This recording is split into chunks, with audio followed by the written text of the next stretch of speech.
Mesdames et messieurs, bonjour et bienvenue sur notre chaîne YouTube. Avant de commencer, abonnez-vous et cliquez sur la cloche de notification pour ne rien rater. Merci mesdames, messieurs d'ouvrir cette vidéo. Et si c'est la première fois, vous connaissez bien la chanson. Et faites ce qui a été dit au début de cette vidéo.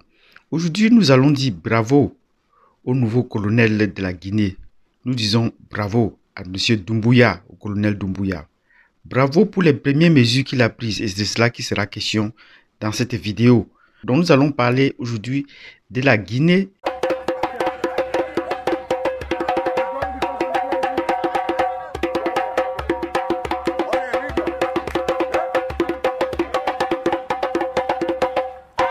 Bienvenue dans cette vidéo où nous disons bravo au colonel Doumbouya.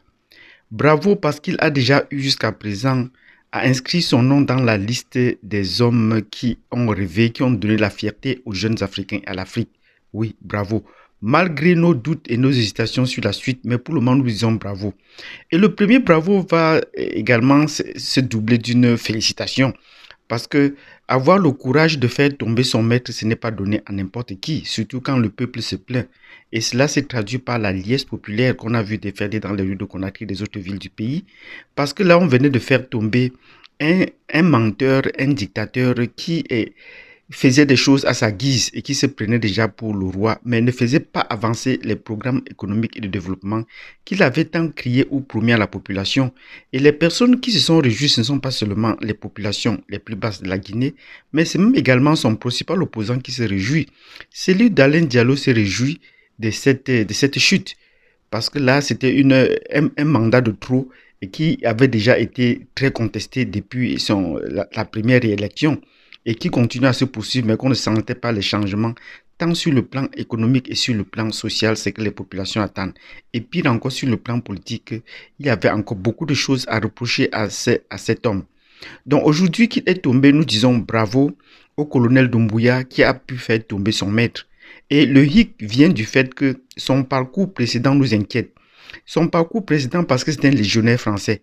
Et légionnaire français, nous savons que tous ceux qui sont formés en France généralement, et pour la plupart les militaires sortant de Saint-Cyr, pour citer là, se marqués au-dessus de leur diplôme que les intérêts de la France prévalent sur les intérêts personnels et de leur pays dans lesquels ils vont servir. Donc ils vont mettre tous les intérêts de la France au devant de tous leurs combats. Donc pour cette situation, c'est la raison pour laquelle nous nous inquiétons. Mais nous disons déjà bravo parce qu'il a fait tomber. Et nous lui disons également bravo pour les premières mesures qu'il a prises jusqu'à présent. Et ces mesures, dans un bref discours l'autre jour, alors qu'il invitait tous les anciens barons du régime à venir se joindre à lui. Sinon, vous allez être déclarés comme des rebelles. Voilà déjà un comportement de militaire qu'on peut apprécier parce qu'on ne peut développer un pays que dans la discipline. Et nous allons jusqu'à dire peut-être même parfois dans la dictature. Les développements économiques se font vraiment lorsqu'il y a un ordre à suivre. Mais lorsqu'il y a également des retombées, la population ne peut pas ressentir ce poids de la dictature qui sont des choses et des concepts qu'on développe chez nous, mais on voudrait voir les résultats dans l'assiette. Donc, en qualifiant les autres de rebelles s'ils manquaient à cette réunion, presque eux tous ont répondu à l'appel. Et le discours a été clair. Désormais, les voitures de fonction doivent être remises à leur administration. C'est déjà une bonne mesure. On va faire des économies d'essence ces jours-ci. Et deuxième chose, c'est que toutes les sorties à l'étranger sont suspendues pour ces hommes. Voilà ce qui est intéressant. Nous ne connaissons pas encore ni le début de la transition, ni la fin. Donc, on ne connaît pas combien de temps va durer la transition. Aucun programme n'est déroulé.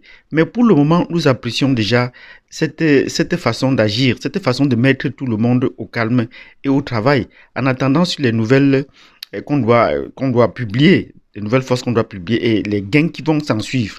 Mais là, la communauté internationale commence son discours qu'elle a toujours l'habitude de faire.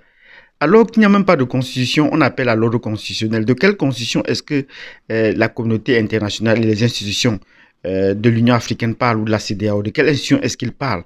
Alors qu'on vous a bien dit que la constitution a été suspendue. De quelle constitution est-ce qu'on parle? Attendez donc on ressort la nouvelle constitution. Donc face au coup d'État de la Guinée, il y a plutôt un silence.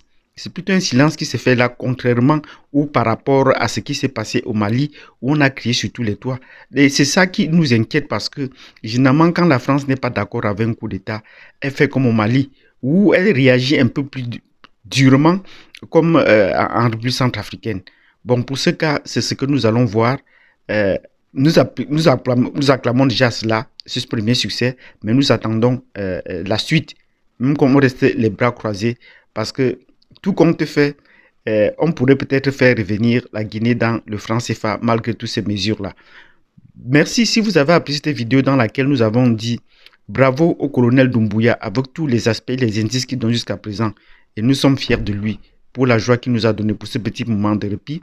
Nous sommes également contents de lui pour avoir pris les premières mesures qui s'avèrent être salutaires pour l'économie de la population, les frontières fermées, l'empêchement des sorties des dignitaires et remise des voitures. Cela pourrait nous faire un gain. Mais quelles sont les réformes qui vont s'ensuivre?